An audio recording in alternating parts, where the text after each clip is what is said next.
Ben ritrovati nella diretta che precede il notiziario di Tele4, come sempre i nostri approfondimenti, ancora una volta con Riccardo Novacco, presidente Ater Trieste, ben trovato. Buongiorno a tutti voi, grazie dell'invito. Beh, sono spesso volentieri che facciamo questi punti della situazione con lei, in quanto ovviamente presidente Ater, quindi con la possibilità anche di lanciare informazioni direttamente al telespettatore, a chi ci guarda. Tante opere di riqualificazione, tanta carne al fuoco, tanto lavoro in questi anni, anche in questo ultimo anno in particolare. Abbiamo visto anche l'ultima presentazione di Via Boito, ma c'è molto altro. Insomma, presidente, si sta andando peraltro verso la scadenza del suo mandato per fine agosto, quindi è anche un momento di bilancio in attesa di un eventuale rinnovo, ovviamente. Bravissimo, centrato all'obiettivo proprio, sì. Effettivamente fine agosto sono passati 5 anni, francamente velocissimi, devo dire, abbiamo fatto un sacco di cose, dentro c'era il Covid che ovviamente non ha aiutato, però insomma siamo stati comunque bravi a tenere la barra dritta. Vediamo insomma per i prossimi 5 anni il nostro presidente di regione che cos'è che deciderà per le Ater del Friuli Venezia Giulia, compresa Trieste. Appunto io il 30 di agosto con il mio consiglio di amministrazione, che ringrazio, smetto un lavoro che è stato molto appassionante, devo dire, che mi ha acculturato sicuramente molto, che mi ha fatto conoscere tantissime persone e per quello che siamo riusciti a fare ho molta soddisfazione per i ringraziamenti che in qualche modo la gente che in qualche modo vive le nostre case siamo riusciti in qualche modo ad aiutare. Se dovesse tracciare un bilancio dei lavori di quest'ultimo periodo, invece cosa merita maggiore attenzione? Tanto merita sicuramente quello che abbiamo accennato qualche giorno fa, giovedì scorso, questo progetto innovativo di Via Boito, che ricordo peraltro appena mi ero insediato era scoppiata una bombola di gas che aveva fatto dei danni incredibili, che da là poi viene un po' il momento di pensare, ripensare che cos'è che fai di quel borgo. Là c'erano e ci sono ancora 8 edifici importanti con 156 alloggi che sono stati peraltro costruiti una settantina di anni fa, perciò assolutamente fuori regola, fuori norma, fuori anche per quanto riguarda la dimensione, troppo piccoli, inusufruibili. Perciò finalmente con un progetto assolutamente qualitativo, e mi va di dirlo perché è una prima volta anche che succede su edifici di così ampio spessore, natura e area, che sarà partecipato, un progetto partecipato dove abbiamo intenzione di ovviamente non solo fare una chiacchiera con chi potenzialmente potrebbe abitarci, ma proprio con il rione, con quella che è la parte commerciale del rione, con chi lo vive, con i nonni, con le mamme, con le famiglie che hanno evidentemente delle esigenze, che noi non possiamo conoscere tutte le esigenze di tutti, e perciò ecco la progettazione partecipata che avevamo fatto, credo di averlo detto già un anno e mezzo fa, su un giardino che partirà anche ai primi del 2025 su Via Flavia, perché anche quello è stato fatto un progetto partecipato dalla cittadinanza, da chi ci vive lì, però là si trattava e si tratta di un giardino, mentre qui di un borgo, perché effettivamente possiamo parlare di un borgo intero che verrà riqualificato con l'aiuto ovviamente di tutti. Esatto, parliamo di opere di riqualificazione, mentre il presidente Novacco parlava, anzi tuttora vanno in onda anche le immagini dell'ultima conferenza stampa, si è parlato anche molto, come diceva Novacco prima, di Via Boito.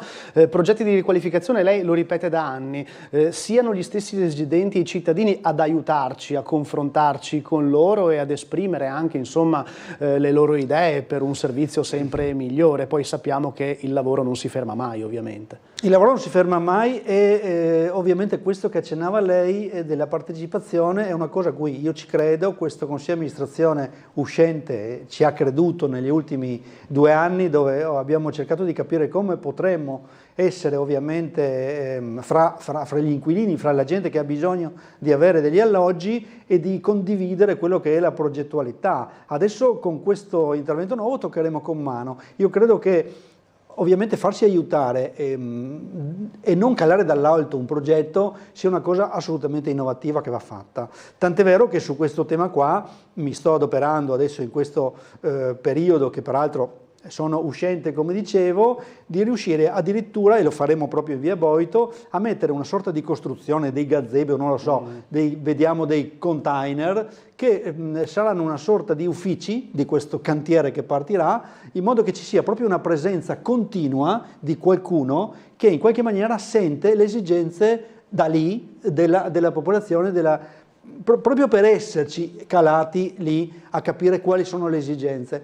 Questo potrebbe essere una forma innovativa sicuramente di progettazione, anche per quelli che saranno i cantieri anni a venire, anche in altri posti. Oggi stiamo, come sapete, siamo partiti anche qualche mese fa con Via Gemona a Gretta, sì. Anche là è un intervento assolutamente molto importante, che in quel caso molto, come dire, datato, se mi permetto di dire, che ho trovato e che non è stato partecipato proprio perché eravamo agli albori di questa nuova idea. Però, come dire, anche lì adesso cercheremo di capire se c'è l'esigenza in fase di lavorazione, di cantiere, di capire se ci sono esigenze particolari, e così via via mi piacerebbe, ma credo che sia una cosa stimolante anche un po' per tutti, che ci sia questa volontà negli anni a venire di coinvolgere un po' tutti.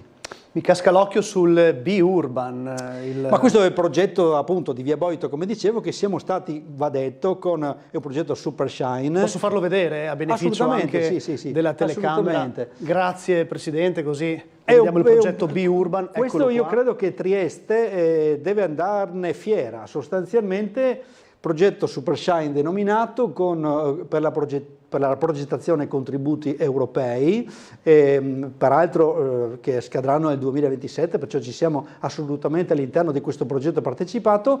È un progetto europeo, ovvero sia tutti gli stati d'Europa partecipano, non proprio tutti, ma insomma parecchi vi partecipano. L'Italia ha partecipato e vi partecipa, e per l'Italia c'è e ha vinto e ci sarà Trieste e ci sarà Via Boito, perciò è una prima assoluta come dire, europea, partecipazione europea, dove l'Italia presenta Via Boito, perciò per Trieste, dico, per l'Ater di Trieste, per il nostro sistema dell'edilizia pubblica regionale è un vanto, come dire, ci siamo riusciti. Altri progetti meritevoli di menzione, poi magari le chiederò anche un bilancio quinquennale, già che ci siamo. Ma altri progetti che stanno partendo ce ne sono parecchi, perché in questi ultimi 2 anni, francamente, devo dire che ringrazio la struttura e tutti i dipendenti di Ater, stanno lavorando in maniera veramente propositiva e a ritmo pieno, perché ci è stato detto che contributi importanti ci sono, perciò regionali e nazionali, e parlo di PNRR, parlo del super bonus che comunque abbiamo fatto, parlo del PNC, parlo del Pinqua che stiamo facendo su San Giovanni, anche lì 15 milioni di euro per la rigenerazione di un rione che stiamo facendo in collaborazione con il Comune di Trieste e le università. Cioè sono tutte cose che a parlarne così magari in 10 minuti fai presto, però in verità a piantarle giù, a cercarle di progettarle, la parte burocratica che è infinita, cioè quante carte oggi uno deve fare, quante ore deve perdere per riuscire a portare a concretizzare queste cose. E sto dicendo, si è fatto tantissimo, ci sono dei fondi che arrivano in regione, che arrivano alle nostre aziende, che noi ci siamo impegnati con un cronoprogramma di riuscire comunque a fare le cose entro il 2026, che è la data di scadenza. Abbiamo un presidente di regione, Federica, che ringrazio, che comunque in qualche maniera sicuramente investe nel nostro mondo, perché crede anche ovviamente nell'edilizia residenziale pubblica, e noi ci siamo impegnati ovviamente sia a prendere dei fondi, ma però, come dire, a essere certi con un cronoprogramma di portare a termine quello che abbiamo in qualche modo in cantiere. E perciò vedremo anche nei prossimi anni, ma sicuramente a partire dal 25, ma stiamo vedendo in questi mesi, che partiranno tutta una serie di cantieri in questa città che daranno ovviamente quel segno di svolta, e perciò la svolta intendo più alloggi disponibili per chi ne ha bisogno, perché non dimentichiamo che abbiamo sempre mediamente un 3.000 domande sospese di purtroppo famiglie e persone che hanno bisogno, e noi non ce la facciamo a tenere il passo, come dire, non ce la facciamo a darne tante in un anno, è una cosa impossibile, bisognerebbe avere dei fondi infiniti, però ce la mettiamo tutta, ecco. Non solamente nuovi alloggi, ma anche tante ristrutturazioni, appartamenti messi a nuovo, insomma abbiamo anche visto le varie presentazioni di alloggi anche molto belli peraltro, quindi insomma non solamente quantità ma è importante soprattutto la qualità. Allora su questo tema degli alloggi sfitti che c'è anche un po' di bagarre, così anche politica, o piuttosto che qualcuno ne parla molto. È vero, ne abbiamo un numero considerevole, va detto che oggi non è che si possa dare un alloggio che viene dismesso per qualsiasi motivo, pensate che mediamente Ater riceve di ritorno mediamente tra i 350 e i 400 alloggi all'anno, perché uno lo dismette, uno non c'è più, uno è indifferente, diciamo, questo è il numero medio, perciò 400 alloggi all'anno che in qualche modo ci vengono in carico da mantenere, mettere a posto e per poi ridarli. Non possiamo ridarli se non sono a norma, se non hanno l'ape a posto, se il riscaldamento non funziona, se l'impianto elettrico no, cioè va tutto rifatto. Ogni sacrosanto alloggio viene rifatto completamente per poterlo ridare, ma questo lo dice la legge. Con tanto di scartoffie burocratiche. Ma bravissimo, ma non solo, ma il problema è i finanziamenti. Non è mica semplice, cioè si spendono comunque oggi un sacco di soldi. Negli ultimi 2 anni i costi di manutenzione sono raddoppiati. Per fortuna abbiamo avuto, come dire, quel passaggio super bonus che ci ha dato comunque la possibilità di farne una 25 credo edifici circa in città che abbiamo messo a posto e rigenerati, ma diciamo calcolate che l'Ater di Trieste ne possiede 1500 di palazzi. Perciò lascio pensare a voi quanto sia imponente questo patrimonio e quanto sia ovviamente quasi impossibile tenere tutto a posto, è impossibile, ci vorrebbero delle cifre inenarrabili. Da quando ha preso in mano la gestione di Ater, come ha trovato la situazione, che situazione lascia adesso dopo 5 anni? Io ho trovato una situazione che sicuramente chi ha fatto prima di noi avrà fatto sicuramente, mi auguro, al meglio, e sicuramente era una situazione forse, posso dire, un po' stantia, diciamo forse un po' assolutamente funzionante, ma forse un po' targata sull'ordinarietà. Diciamo che noi abbiamo cercato di accelerare su tutti i temi e cercare di dare delle risposte dove possibile, cercare fondi, contributi, situazioni che ci mettano nelle condizioni di accontentare di più le svariate migliaia di richieste che arrivano da tutti i cittadini che hanno un problema a casa e che noi non riusciamo a risolvere. Ma ce l'abbiamo messa tutta e ce la stiamo mettendo. Io credo che un minimo di svolta su questo tema si è visto, e non dico solo su questo, ma anche per quanto riguarda il personale. Cioè diciamo che in Ater oggi ci sono tantissime persone che ringrazio, funzionari, dirigenti, che con la nuova modalità nazionale di fare formazione, alta formazione, diciamo che i nostri a Trieste, e ce ne sono tanti, hanno partecipato a dei corsi, a dei master in SDA Bocconi a Milano, che con dei corsi denominati Casa Manager, che proprio io ho voluto portare avanti sul tema nazionale, ha dato dei risultati importantissimi, non solo a noi, ma per quel gioco di squadra e innovazione all'interno dell'azienda che forse mancava, come dire, la comunicazione fra gli uffici, la progettualità comune, cioè come dire, un po' fare a gara, facciamo così piuttosto che facciamo così, ma con un'ottica e una visione futura che una università come Bocconi, secondo il mio punto di vista, ci sta dando, come dire, una svolta lavorativa. Sì, perché molte volte mediaticamente ci si confronta molto sui risultati, poi c'è tutta una macchina organizzativa, e credo che sia anche dopo sottolineare come serva un'alta professionalità per gestire certe situazioni. Serve un'altissima professionalità e serve anche, come dire, molta pazienza nel cercare di vedere tutte le norme che vengono modificate ogni giorno. È una situazione, dico ogni giorno è un eccesso, però francamente siamo in tutti parlano di digitalizzazione, cosa peraltro che abbiamo fatto, anche perché qui per quanto riguarda, non so, il web, dico, oggi è molto più dinamico, oggi è molto più semplice andare sul web di Ater e cercare di fare tutto lì. Una volta si facevano sempre moltissime file, oggi le persone anziane per l'amor del cielo le fanno comunque, ma c'è molta attenzione sulla digitalizzazione. E volevo dire, la di digitalizzazione nazionale o mondiale, dove ci ha portato però in verità? Ci ha portato a raddoppiare il lavoro, perché questa è la verità. Sì, siamo più snelli nel trovare quello che ci serve nel web, però in verità dobbiamo anche fare il cartaceo. Il cartaceo non è stato dimesso, certo. È lì, perciò tutti i docs li abbiamo, li dobbiamo compilare, perciò è un lavoro doppio, dico io.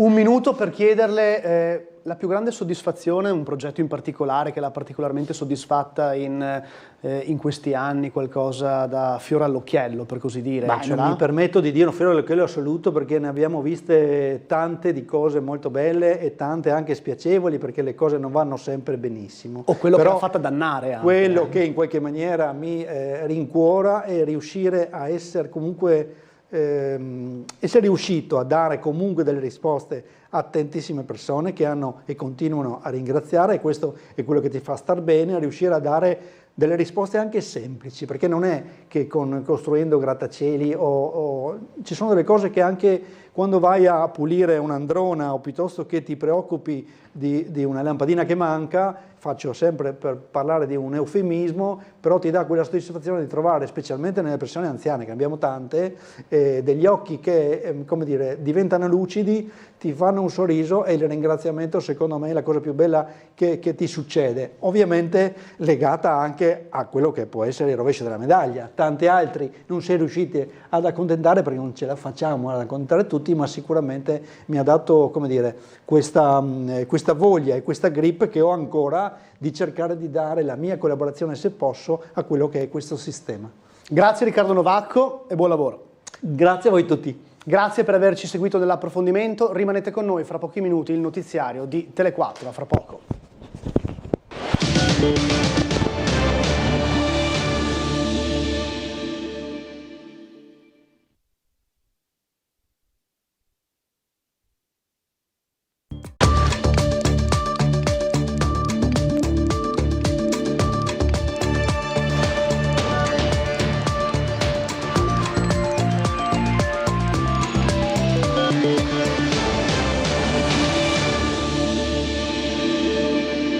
Buon pomeriggio e ben ritrovati a una nuova edizione meridiana del telegiornale di Tele4. Diamo subito la notizia di queste ultime ore prima del primo servizio del nostro telegiornale. Parliamo di Fincantieri. È morto il presidente Claudio Graziano, torinese, classe 53. Prima di assumere l'incarico di presidente del gruppo triestino ha avuto una lunga e prestigiosa carriera nelle forze armate. È già arrivato il messaggio del premier Meloni. Ci lascia un integerrimo servitore dello Stato. Fra le ipotesi sulle cause della morte c'è anche quella del suicidio. Questa la situazione emersa appunto nelle ultime ore. Domani c'è il vertice trilaterale tra i ministri dell'interno di Italia, Slovenia e Croazia in prefettura Gorizia, dove sarà fatto anche il punto della situazione sui controlli ai confini e non solo. Sentiamo le parole del presidente della regione Massimiliano Fedriga, che ha anche parlato di nuovo della situazione del Silos. Ecco il servizio. I mesi estivi chiaramente sono sempre quelli più sensibili rispetto al flusso di migrazione irregolare che passa sia dal Mediterraneo che dalla rotta balcanica, questo è ovvio, però devo dire che quest'anno abbiamo avuto dei numeri in miglioramento rispetto allo scorso, in netto miglioramento rispetto allo scorso anche nei mesi già monitorati, quindi vediamo come andrà. Dobbiamo sicuramente rafforzare il più possibile i controlli e evitare gli ingressi irregolari. Controlli dei confini, gestione dei flussi di migranti dalla rotta balcanica, con una speranza che l'impennata dei numeri che avviene ogni estate non pregiudichi la tenuta del sistema. Anche di questo si parlerà domani a Gorizia nel vertice trilaterale fra i ministri dell'interno di Italia, Slovenia e Croazia in prefettura, dove è prevista anche la riunione per fare il punto della situazione sul tema sicurezza e ordine pubblico in vista dell'estate. In regione infatti arriveranno anche nuovi rinforzi delle forze dell'ordine per presidiare soprattutto le aree turistiche del Friuli Venezia Giulia.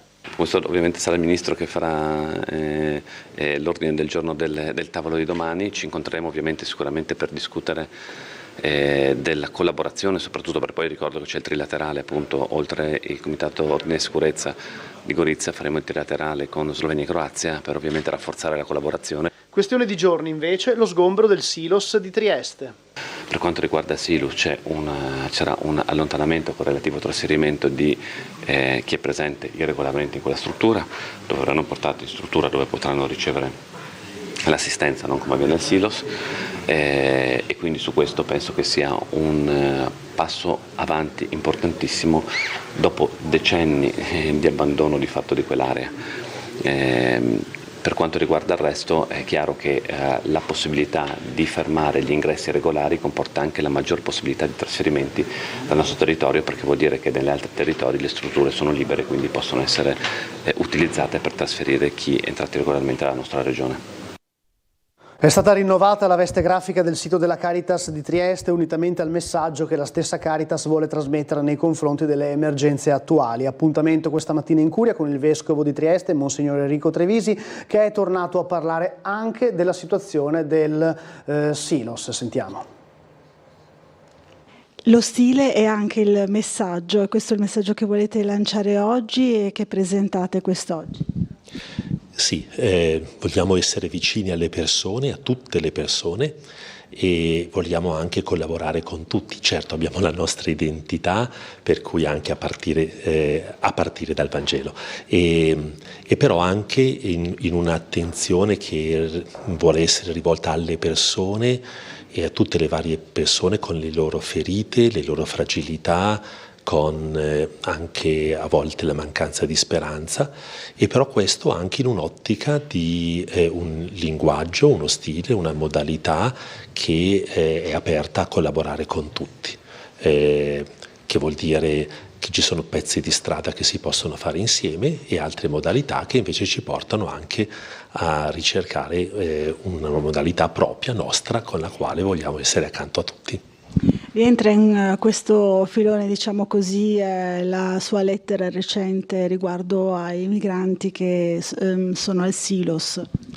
Sì, questo stile che vuole essere attento alle persone con le loro fatiche, l'emergenza adesso è quella di chiudere il Silos perché è veramente in una situazione indegna, e dall'altra parte evidentemente occorre poi promuovere una collaborazione con le istituzioni e con tutte le altre realtà del territorio e della società civile per fare in modo che le persone poi non restino per strada, e pertanto al di là che ci saranno adesso dei trasferimenti, che questi siano garantiti anche nel futuro e che coloro che si fermano qua siano accolti in un modo dignitoso e non più in situazioni come quelle del Silos.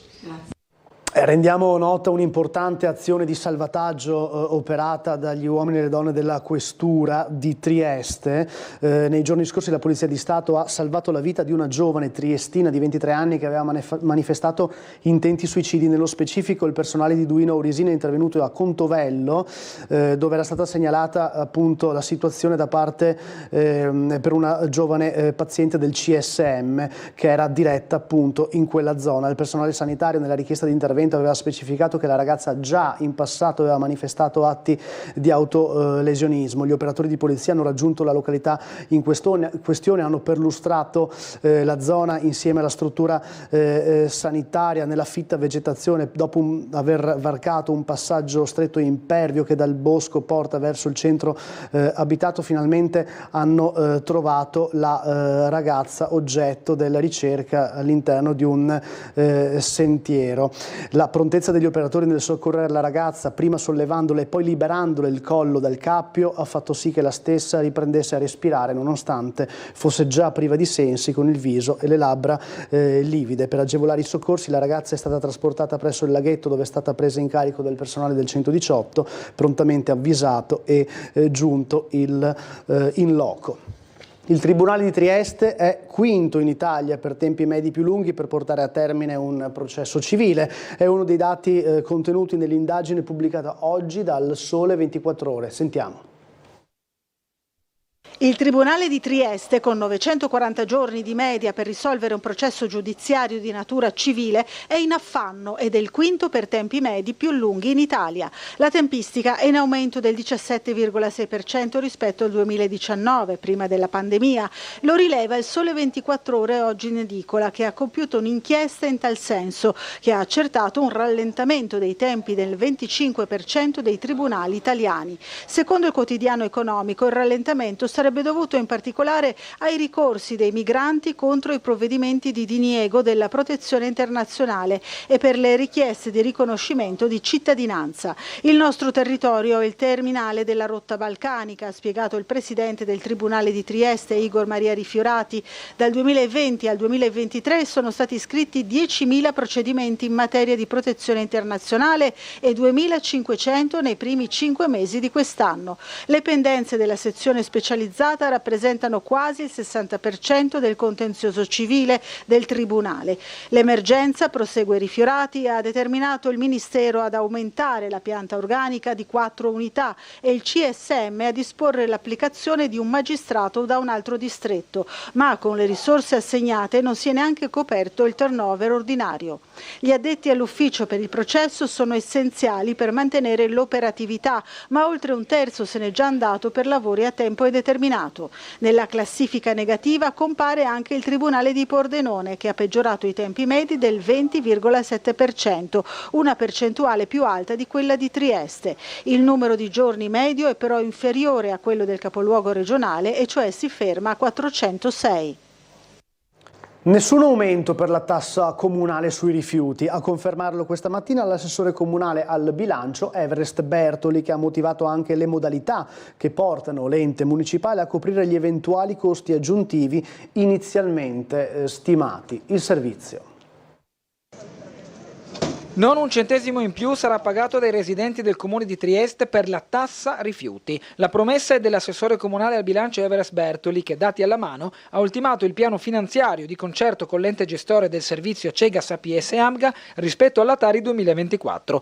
Una tassa che, stando ai trend, potrebbe aumentare in virtù di un afflusso turistico che comporta un maggior sforzo per la pulizia e la raccolta dei rifiuti. Ma ciò nonostante, grazie a diverse attività, quali la riscossione di somme fino ad oggi destinate al cassetto dell'evasione fiscale e gli adeguamenti, a Trieste non ci saranno modifiche. L'importo rimane quindi uguale in un contesto in cui diverse città italiane ritoccano il tributo con rincari che oscillano dall'1,5% fino a sfiorare il 10% di rincaro. Politicamente però c'è chi non è convinto dell'operazione di Bertoli, che a sua volta rassicura tutti. È vero, è così, nonostante quello che magari dice qualche avversario politico in varie trasmissioni che ci accusa di alzare le tasse, in una situazione tragica e drammatica come potete vedere insomma in giro per l'Italia, dove si sforano aumenti anche del 13-15%, il Comune di Trieste non aumenta di €1 la tassa rifiuti rispetto al 2023, 39.170.000 euro erano nel 2023, 39.170.000 euro saranno nel 2024 e questo grazie da un lato a una forte lotta all'evasione che ha permesso di recuperare cifre importanti da portarli in detrazione e dall'altro anche alla collaborazione con la Cegas che ha rivisto i suoi conti e in terzo luogo ad un intervento diretto dell'amministrazione comunale per sterilizzare gli effetti, i costi in più che derivano dall'afflusso turistico.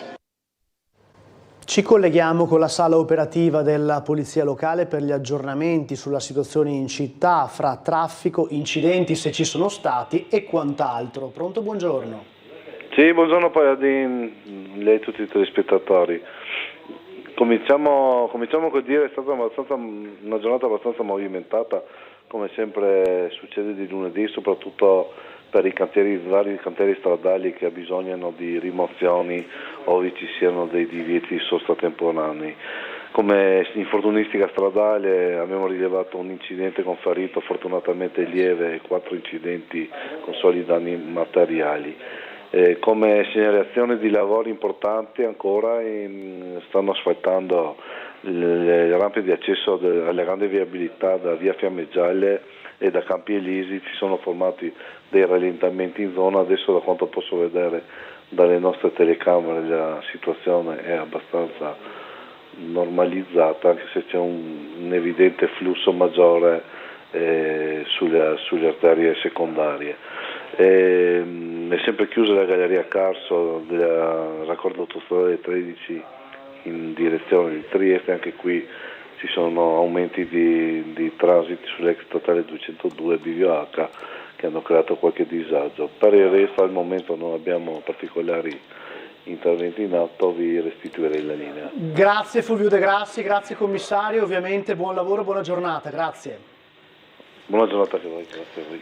Grazie alla Polizia Locale per il consueto aggiornamento. Ulteriore atto di donazione da parte del Comune e dell'azienda sanitaria verso il popolo ucraino nell'ambito dell'operazione Tom. Trieste abbraccia Mykolaiv. A breve infatti sarà inviata un'ambulanza alla città di Odessa, ovviamente tutto a beneficio del popolo ucraino in guerra. Vediamo. Proseguono le donazioni da parte del connubio formato dal Comune di Trieste e dell'azienda sanitaria universitaria Giuliano Isontina verso le popolazioni dell'Ucraina colpite dai bombardamenti nell'ambito dell'operazione Tom. Trieste abbraccia Mykolaiv. Oggi è stato presentato il prossimo gesto di solidarietà con l'invio di un'ambulanza diretta alla città di Odessa, utile per i soccorsi e dotata di tutta una serie di apparecchiature che nel contesto della guerra diventano bene preziosissimo per la popolazione del luogo. Una donazione che rappresenta un ulteriore tassello incominciato nel marzo del 2022 con l'attivazione del conto corrente per raccogliere le donazioni con la causale Trieste abbraccia Mykolaiv. Direi che da questa regione sono partiti immediatamente gli aiuti all'apertura del conflitto. Ricordo che il sistema di protezione civile e sanitario hanno collaborato per raggiungere risultati importanti. Questa è sicuramente un'ulteriore opera importante con la donazione di questa ambulanza. Noi continuiamo naturalmente a garantire assistenza, sostegno verso un paese colpito, auspicando che finalmente le armi tacciano e la diplomazia riesca a raggiungere quel risultato di pace che tutti quanti auspichiamo. Una solidarietà che tutti i presenti sperano possa finire, ma solo perché questo vorrebbe dire che non ci sia più bisogno di intervenire a supporto di una popolazione attanagliata da bombardamenti e combattimenti. Il dottor Alberto Peratoner, direttore del servizio di emergenza territoriale, ha spiegato quale sarà l'apporto del mezzo in Ucraina, non più utilizzabile a Trieste per questioni di normative sui chilometraggi dei veicoli, ma perfettamente funzionante. È un'ambulanza innanzitutto di soccorso, quindi potrà intervenire direttamente sul luogo dell'incidente o dove ci sono dei feriti. Ha un sistema di barrella estraibile autocaricante, per cui il paziente, il ferito potrà essere caricato, e all'interno è dotata di tutti i dispositivi elettromedicali che possono essere utili ad intervenire, a monitorizzare, a trattare un paziente grave. È inoltre un'ambulanza che può servire da trasporto secondario tra un ospedale e un altro o tra un posto e un altro, insomma. Ci fermiamo per un break pubblicitario, torniamo fra poco con altri servizi, state con noi.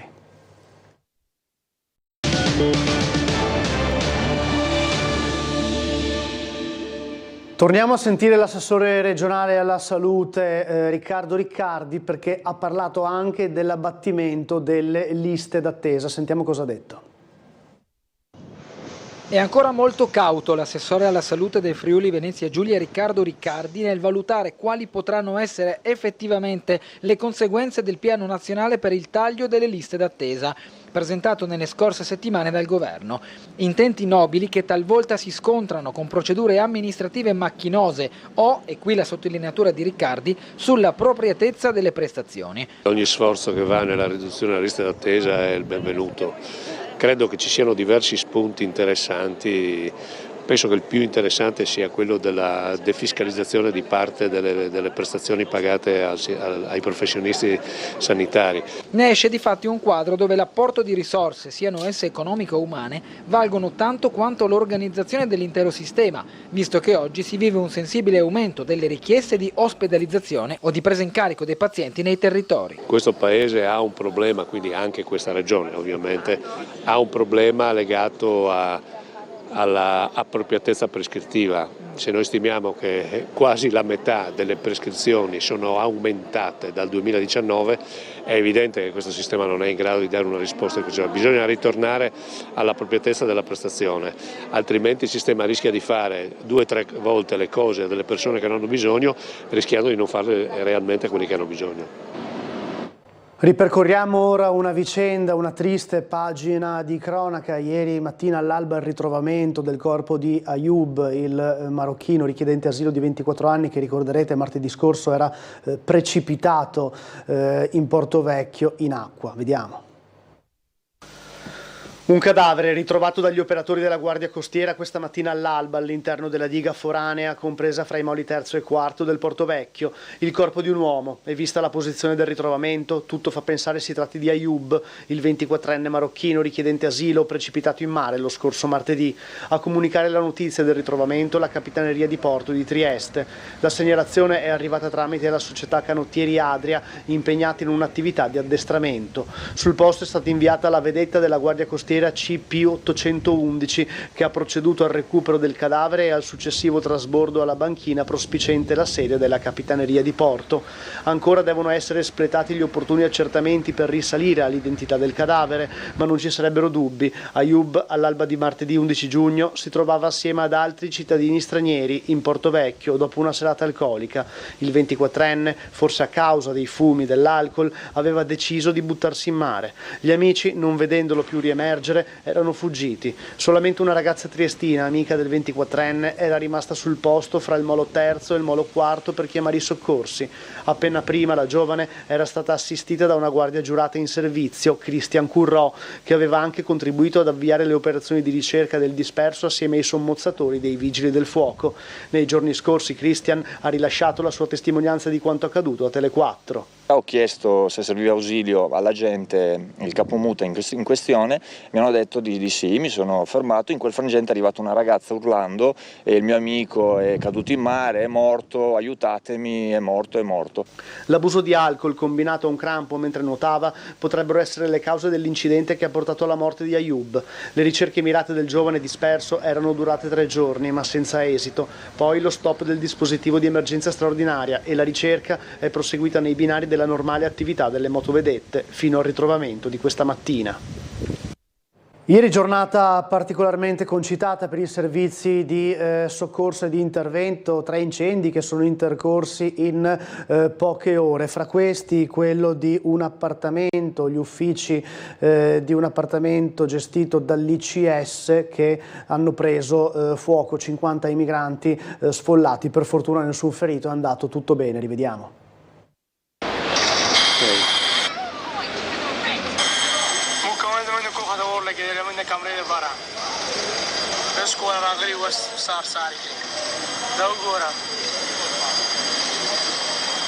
Prima le fiamme, poi tanto fumo e la paura di essere coinvolti nell'incendio. Ad andare a fuoco un ufficio di un appartamento gestito dall'ICS e situato al primo piano di uno stabile di via Corridoni. La struttura ospita 50 migranti richiedenti asilo provenienti da vari paesi. All'origine del rogo probabilmente un cortocircuito. L'episodio è avvenuto circa alle 6:45 di questa mattina. Dopo la chiamata al 112 sul posto sono arrivati i vigili del fuoco con 2 squadre supportate dall'autoscala e il funzionario di guardia. I pompieri hanno fatto evacuare lo stabile. Tutti gli ospiti della struttura sono stati fatti uscire dai loro alloggi a scopo precauzionale. Come detto, l'incendio ha interessato una sola stanza, quella dell'ufficio. I pompieri hanno raggiunto il locale e in circa mezz'ora sono riusciti a spegnere il rogo prima che le fiamme si propagassero. Diversi mobili e altre parti in legno che avrebbero potuto fungere da conduttore per un rogo molto più grande. Nessuna persona è rimasta coinvolta nell'incidente. L'ambulanza è giunta sul posto, il personale medico era pronto ad assistere le persone a causa dei fumi inalati, ma nessuno è rimasto intossicato. La strada però è stata chiusa al passaggio sia dei veicoli che delle persone a piedi fino a conclusione delle operazioni. Le forze dell'ordine hanno provveduto a sbarrare l'ingresso di via Corridoni e anche i residenti di questa e delle vie limitrofe hanno dovuto attendere per transitare. Dopo la fine delle operazioni di spegnimento e di assistenza ai richiedenti asilo e operatori ICS, i vigili del fuoco hanno proceduto con la bonifica di tutte le parti bruciate dell'appartamento. Le operazioni sono terminate dopo le 11 e tutti gli ospiti della struttura hanno potuto fare ritorno ai loro alloggi. E tra gli altri incendi, oltre a quello della barca nel porticciolo di Barcola, c'è stato anche l'incendio di ben 8 motorini in via Gramsci, nel rione di San Giacomo. Pompieri al lavoro e strada bloccata. Abbiamo raccolto anche le testimonianze in loco. Risentiamo. Allora ho fermato la gente, ho detto fermatevi tutti perché qua puoi saltare tutto per aria. Allora sono calmati tutti e poi sono andati subito, sono arrivati 10 minuti dopo che i pompieri hanno spento per fortuna, solo che ha fatto i danni che ha fatto. Tanta paura dopo la prima esplosione, poi le fiamme, il fumo nero e denso hanno avvolto tutto, tanto che l'incendio era ben visibile a grande distanza. 8 motorini parcheggiati in via Gramsci nel rione di San Giacomo sono stati letteralmente sciolti dal calore del fuoco, un incidente al quale hanno assistito i passanti che transitavano per la via in quel momento. Anche lei tra le persone che ha assistito, a parte della scena, cosa è successo? Io ho cominciato, ho chiamato anche i vigili urbani, i vigili del fuoco ormai. No, giravo in quell'angolo, come venivo in qua sentivo un odore strano. Allora guardo e vedo che a metà di quei motorini cominciava un po' di fumo e fiammelle. 5 minuti erano qua.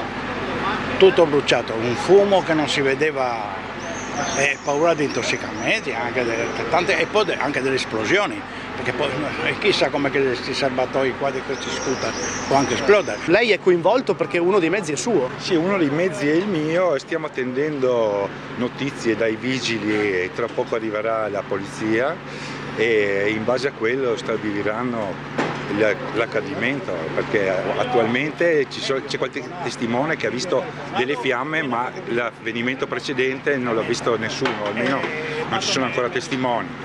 Speriamo che i vigili del fuoco e la polizia municipale in qualche maniera riescano a capire l'accaduto, se è un incidente o... A quanto pare l'innesco sarebbe partito da un motorino appena parcheggiato, motore marmitta ancora caldi, forse con della perdita di carburante. Sta di fatto che qualcosa ha fatto contatto e le fiamme ci hanno messo poco a generarsi. Sul posto i vigili del fuoco che hanno prontamente spento l'incendio. Qualche disagio al traffico si è registrato in via Gramsci, la strada è stata interdetta e le auto hanno dovuto fare dietrofront e scegliere altre direzioni. È tutto dal nostro telegiornale di questo pomeriggio. Per ulteriori notizie ovviamente questa sera alle 19:30 il notiziario completo di Tele4. Buon pomeriggio.